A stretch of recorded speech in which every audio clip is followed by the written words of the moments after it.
Hello and welcome to the Western PA CoC written standards training specifically for our supportive service only SSO and supportive service only coordinated entry SSO-CE projects.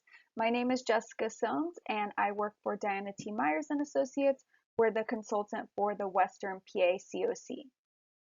So for those who are not familiar, the written standards are required by HUD for all CoCs. All CoCs must have a set of written standards, and the goal of the standards is to guide CoC and ESG funded programs in their service delivery and ensure that all programs have the guidance to operate in a consistent and coordinated way and in a way that is compliant with both HUD and CoC standards. So we're recording modules for each of the project types. In addition to that, we presented a training and have it recorded on standards for all project types. So if you did not attend the training on standards for all project types or haven't watched the recording yet, please check it out. Today we're only going to be reviewing the standards that are specific to our SSO and SSO-CE projects, but there are other standards that also apply to you if you get CoC or ESG funds, so please make sure you check that out.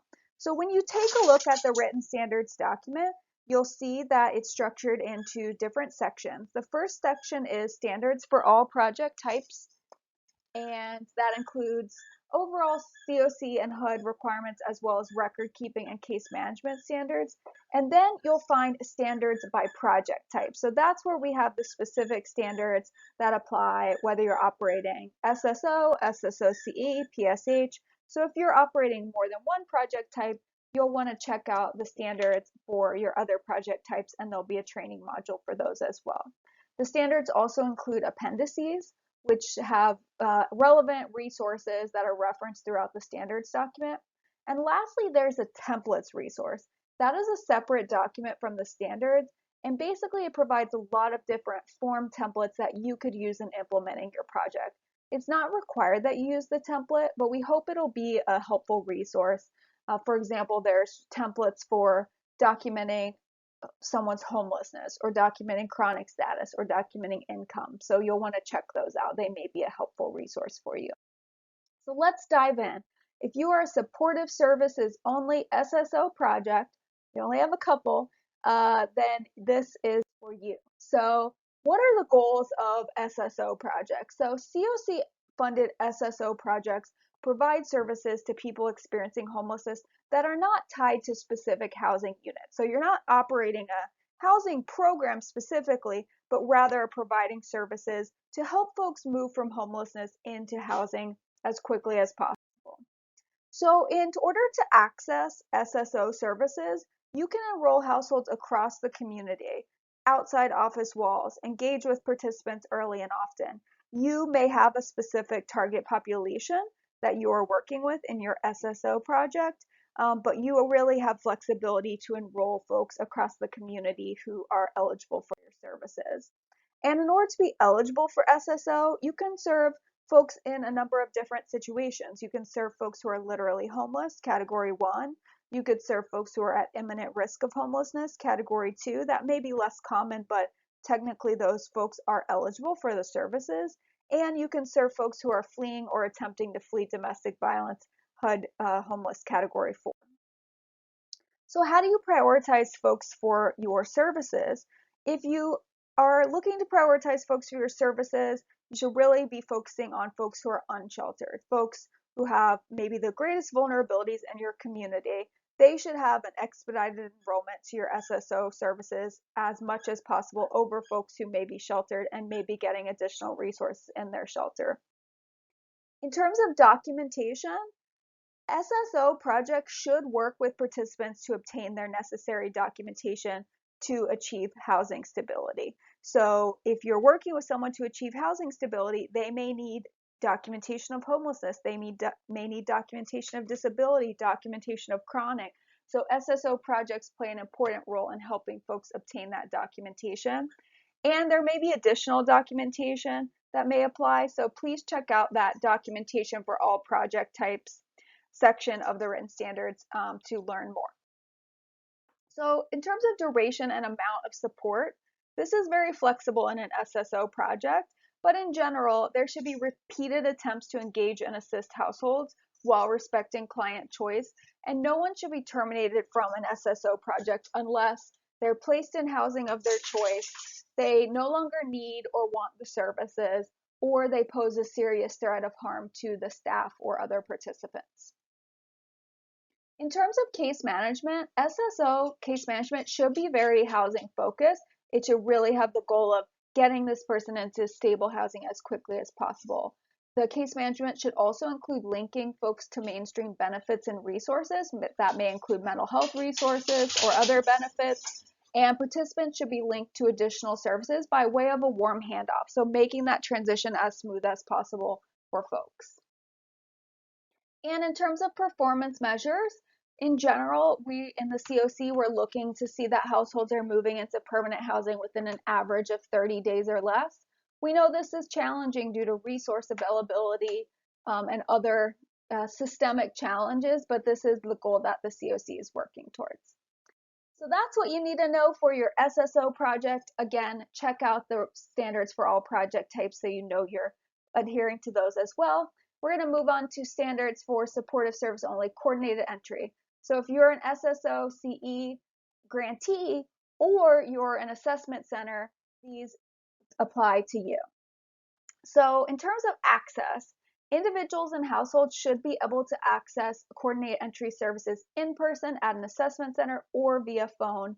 And ideally, phone access should be available 24/7. That's really something that HUD wants to see.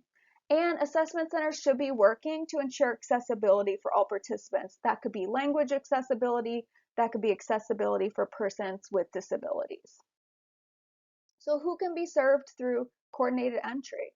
Folks who are literally homeless, category 1. Folks who are at imminent risk of homelessness, category 2. Those folks may be eligible, for example, for prevention resources. Folks who are homeless under other federal statutes, that's category 3. For example, that can include folks who are like doubled up. And then folks who are fleeing or attempting to flee domestic violence, category 4. So just a note about category 3, those folks are generally going to be ineligible for most homeless assistance resources in the CoC at this time. However, they can still be assessed through coordinated entry and then referred to eligible resources. In terms of documentation, hopefully you know that you're using HMIS to gather and document your pertinent information. If you're a DV provider, you have your own processes to ensure that client information is locked down and confidential. And there's some guidance in the coordinate entry policies and procedures about that. So the information you're gathering in HMIS includes pre-screening questions to figure out what resources folks need, demographic information, the HUD universal data elements, and the assessment information. And if you're interested in looking at other types of documentation that may be required for CoC and ESG funded projects, you can check that out in the standards for all projects section of the written standards. In terms of duration and amounts, you should check your CE policies and procedures for that information. The written standards really provide a high-level overview of the standards, but in terms of getting into the nitty-gritty of the policies and procedures, you're going to want to check out those coordinate entry policies and procedures, and that'll go over information like by name list management, ongoing client eligibility, when do you close someone from the by name list. And then specific standards for coordinated entry projects is all provider agencies, including assessment centers, must have non-discrimination and fair housing policies and must follow the CoC fair and equal access policy. You can find this information in more detail in the standards, but in general, we're wanting to make sure that folks who are accessing CE receive services that are fair, that are equal, that they're not experiencing discrimination, and that the services are aligned with HUD fair housing policies. Another thing that CE projects need to be aware of is the domestic violence, dating violence, sexual assault, and stalking management policy, which again you can find in the standards, the full policy. But in general, persons fleeing domestic violence should be receiving safe, confidential access to coordinated entry, including immediate access to emergency services. So that might be domestic violence shelters, or other resources. Persons fleeing domestic violence will remain anonymous in HMIS, and there is information available through your CE policies about how to do that. All assessors need to attend annual domestic violence training. The CoC does offer annual training on domestic violence, and assessors are expected to attend. And programs should have well-documented consent forms for each phase of the assessment process. In terms of performance measures, the coordinate entry system as a whole is working towards the goals of reducing the average length of time homeless, reducing the number of persons experiencing first-time homelessness, and increasing the percentage of placements from coordinated entry into permanent housing. So those are the overall system goals that we're working towards.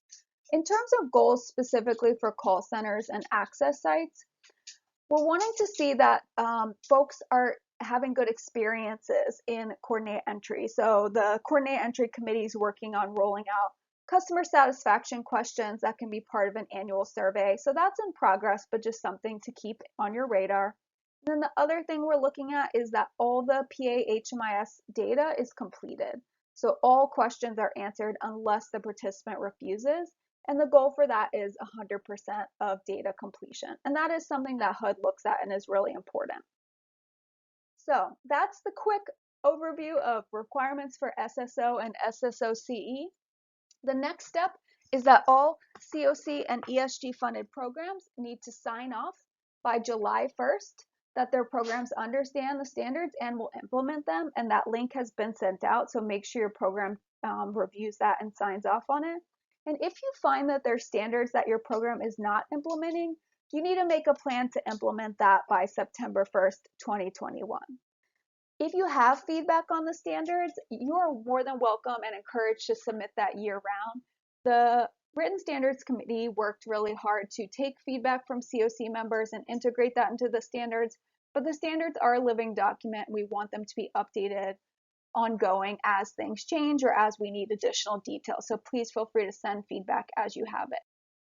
If you have any questions, please feel free to email westerncoc@pennsylvaniacoc.org. Thanks so much for your time.